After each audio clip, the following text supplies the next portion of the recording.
What up, y'all? Happy Friday. And today I want to talk about, for one, what it really takes to be a millionaire. Two, what it actually takes to create something self-sustainable and be able to actually build a life for yourself. I think one of the biggest things to consider when it comes to a lot of this stuff is self-doubt.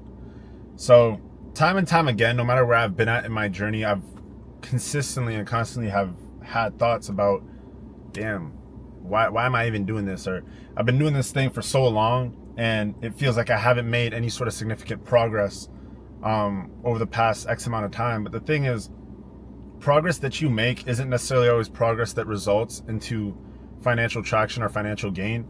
I think one of the biggest parts is that during those periods where you might be losing money and you don't necessarily see a profit coming in, those are typically the periods where you're working on things that will then later on pay off. Right? And I'm not saying, work, and it'll pay off later down the line in the future, but it's the systems that you're building out now that weren't previously in place when you made previous money. So the reason why I'm saying this is because obviously I've made a decent amount of money online before. I made a decent amount of money in the industry before, a couple $1 million in sales. Honestly, I think at this point, probably 8 figures in sales. And I'm looking at it and I'm like, you know what? I feel like over the past year and a half, I haven't necessarily seen the most financial gain, but the amount of work that I've been putting in has been significantly more than the work that I had put in previously to generate the amount of income that I generated. So I'm looking at it now, and everything that I've been putting in place over the past year and everything that I've learned over the past year are things that I can now implement into my day-to-day that I think will allow me to build, one, more bulletproof systems down the line, and two, something that is not only more sustainable but also more profitable and will have a lot more longevity than previous systems I had in place. But the amount of time in which it has taken me to develop these systems has resulted in me experiencing a lot of downtime and a lot of time where I had to rely on previous income in order to fund current projects. So the point behind this is that you guys, especially when you're starting out, if you have money saved up or you're not making any sort of money, well, two things. One, you want to figure out where you're going to get the funds from to cash flow your business, or two, if you already have the funds, you have to figure out how to budget in order not to blow through that bank account. Because the thing is, the second you start making money, you're going to want to spend it. And the one thing that I've learned, and I think what's allowed me to excel in my industry in comparison to a lot of other people that I've seen, make millions and then crash, and then make millions again and then crash, is that people tend to make money and think money is meant to be spent. In my opinion, especially if you're an entrepreneur, money is meant to be leveraged in order to generate more income. Yeah, you can buy all these nice things and whatever it is, but at the end of the day, those are literally just cash grabs. Those are literally just gonna tear you down and literally just rip your business apart. So moving forward, and especially based on where I'm at now and based on the systems that I've built out, I've come to an understanding that, all right, what I need to start doing is to figure out as much as possible how to leverage the income that I generate in order to build something more sustainable down the line to generate more income. That's my thought before the gym. I got into it, but that's my thought before the gym. So as you guys know, I'm here at the gym, got a decent parking spot today. Back-to-back days, I've been getting decent parking spots. And I don't know, y'all. I'm literally just getting back into it. It's already Friday. I wish that I had probably fucking gotten back earlier. Like I got back basically on, well, I guess it was Thursday because it was 2 o'clock in the morning when I got back. I don't want to be doing that anymore.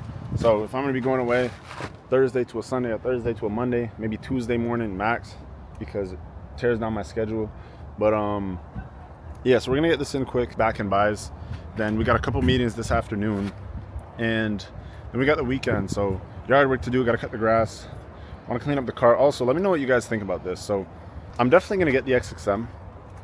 Do I keep the C43 and tune it, or do I sell it?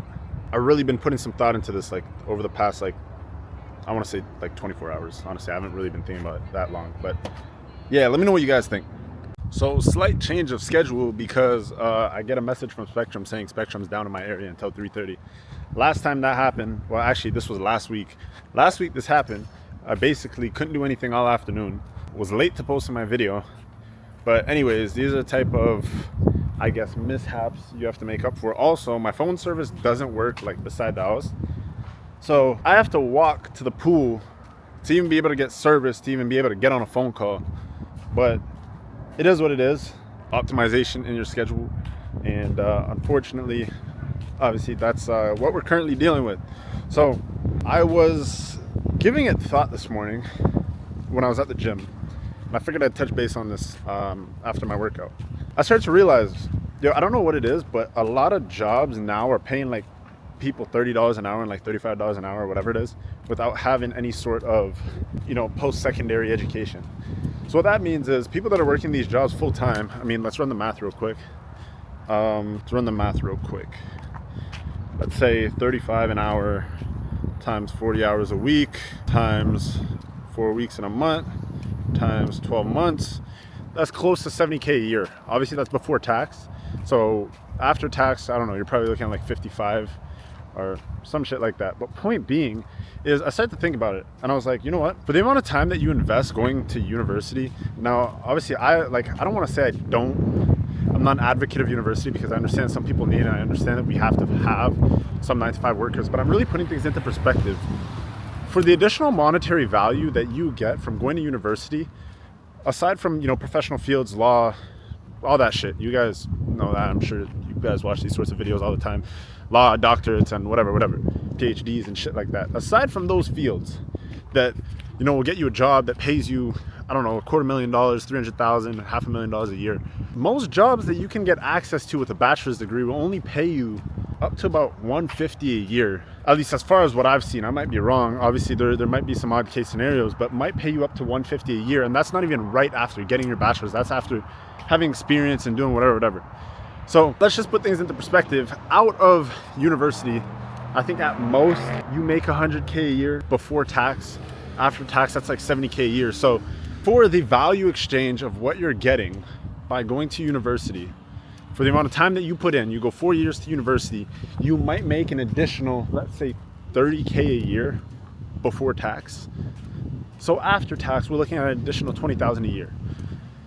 If you are someone that is self-sufficient, believes in yourself enough, proficient enough, you could easily get one of those jobs that pay you like $30K a year working for the city. Or not $30K a year, $30 an hour, $35 an hour working for the city, and potentially get a raise there at some point in time and maybe make 60, 65K a year after tax. I know people making 60, 70K a year after tax that have not even been to post-secondary. So the point in what I'm trying to tell you guys is that getting post-secondary education does not have a significant impact on the amount of income that you can generate at your 9-to-5 job.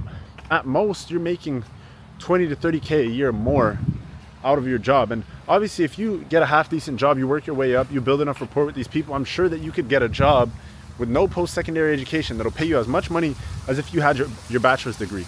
So what my point is that when you really look at the world, it's about you having the ability to believe in yourself. Like, you could have no post-secondary, make 60, 70K a year after tax, and then try to make up the remaining 20, 30K by freelancing. You know what I'm saying? So in the grand scheme of things, when you really look at it for what it is, the value prop of university, the time that you put in, those 4 years that you put in, and the money that you put into it versus the return that you get is not worth the 4 years, in my opinion. I don't know, like, I might be doing the math wrong, but I'm thinking about this and I'm like, you know what? It's not worth the 4 years. So really think about what I'm telling you guys right now and let this shit sink in, because the way that people frame it, and more often than not, a lot of things are built and structured in a way that takes advantage of the people that don't want to invest the time into thinking about how you can find an alternative route. That's essentially the way the world is structured. The world is structured to take advantage of the people that are too lazy to think or flat out just stupid. And I think that's probably the biggest thing that I've learned over the past couple of years in business, especially when I worked in phone sales. And what I would notice is that the way phone sales was structured is that they would essentially give people discounts over a 12-month period. And after that 12-month period would expire, people get hit with a huge bill. And more often than not, people don't even know that this huge bill is coming, and they get cooked and they're already signed on contract. So what are they going to do? The only option that they have is to cancel the service and sign up again. So it's a cycle.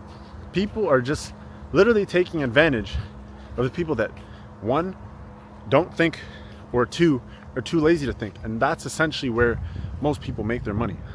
Oh, this guy's doing all the mailboxes right now, so I don't think I can get my mail cooked. Whatever. So yeah, I mean, let that sink in. And I think this is a concept that you guys should be applying to your business. And the reason being is that the more, one, that you could simplify things, and two, the smaller problems that people are too lazy to fix on their own is where people will make the most money. That's where the most consistent income, the most consistent revenue will be generated over a long period of time. That's how you create something that is sustainable, and that's how you create longevity. Now, how can you implement this into your e-com business? So for one, I think the way the world is going right now, especially with all the tariffs and shit like that, is obviously e-commerce will always be around, but the issue is, in my opinion, selling products up front, margins are too slim. So what you have to do is, one, look into recurring revenue to make up for lost margins, or two, look into selling products that essentially have 100% margin. This is digital products. You build it once and you're good.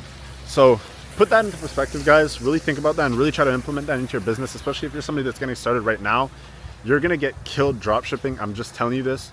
You're gonna get killed doing basic drop shipping, because the margins on products that used to be $8 and sell for $30 are simply just not there, but the market isn't buying on inflation anymore.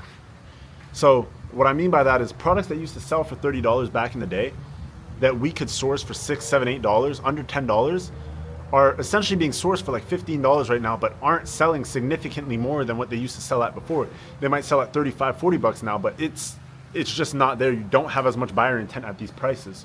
So one, to fight this, recurring revenue, figure out how to implement recurring revenue into your business. Two, it is digital products. Find products that have 100% margins, and products that you could essentially sell over and over and over again and not have to worry about the cost of actually fulfilling that order.